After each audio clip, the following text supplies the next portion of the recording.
I like Mora's knives. They're simple, they're fairly durable, but best of all, they're cheap. And second best, you can spend hours looking on YouTube at how to customise your Mora knife. This was done with cider vinegar and mustard powder, and it's quite a nice finish. So, when I saw this one for sale for really not very much money at all on a British Airgun forum, I thought, I'll have that. That's quite an interesting looking Mora.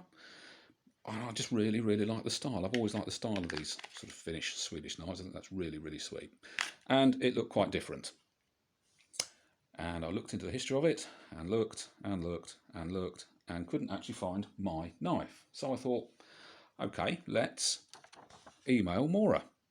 And they sent me this reply really quite quickly. I think I started a conversation with them Thursday afternoon, and this came in Monday morning, which I think is really, really great. So I've now got a Mora that's probably about 100 years old. There must be some history to that. Aha! In 1891, Frost Erik Eriksson, later known as Eric Frost, E. Frost, went home to Mora in Sweden after 4 years in North America, where he started a knife making business.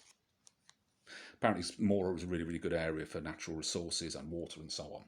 In 1912, Krang Johan Eriksson, a lot of Erikssons, founded a knife making business as well, because he'd just been sacked by Eric. And up to the 1960s, these were all basically all knives made in Mora in the village were distributed by the same company. Between 1980 and 2005, Krang Johan Eriksson bought Frost's. This must have been some kind of revenge. In 2005, that company becomes Mora of Sweden. In 2009, it becomes Moraniv, although they actually register Frost as a separate trademark. In 2011, they started making everything in the same factory, and in 2016, it became Mora Knive AB, or Mora Knives Limited. This is a slightly modified version, as my friend Thomas said. The blade's been slightly reprofiled and something's been done to the sheath. This isn't original, although how old it is, I really, really don't know. It's about the same size as a fairly standard Mora. Yeah, they seem to produce all their knives about this. Although they didn't actually produce all their knives about the same size. Their catalogue that he referred to in 1911 has a hell of a lot of different knives.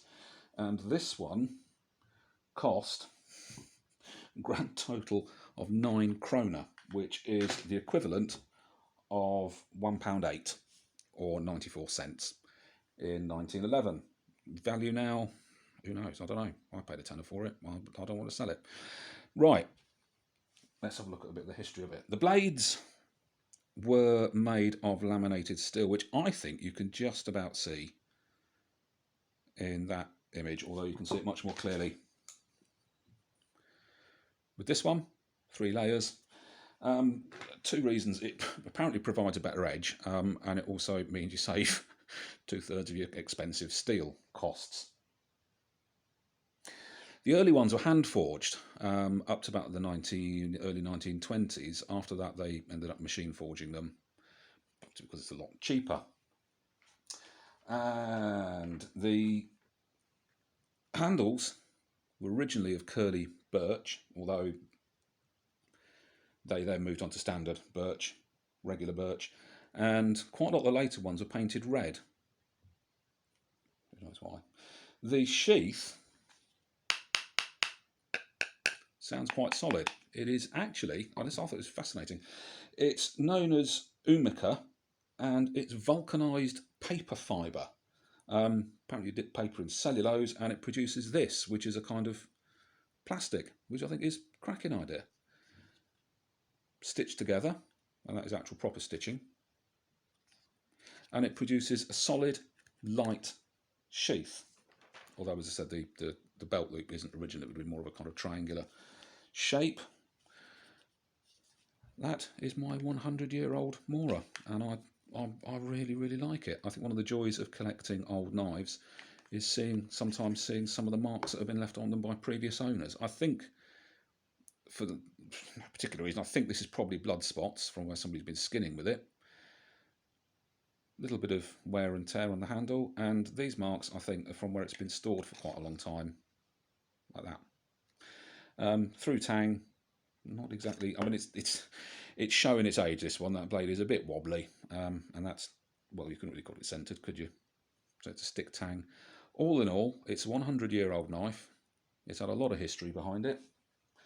I haven't sharpened this. Who knows when was the last time it was sharpened? I think that'll do quite nicely.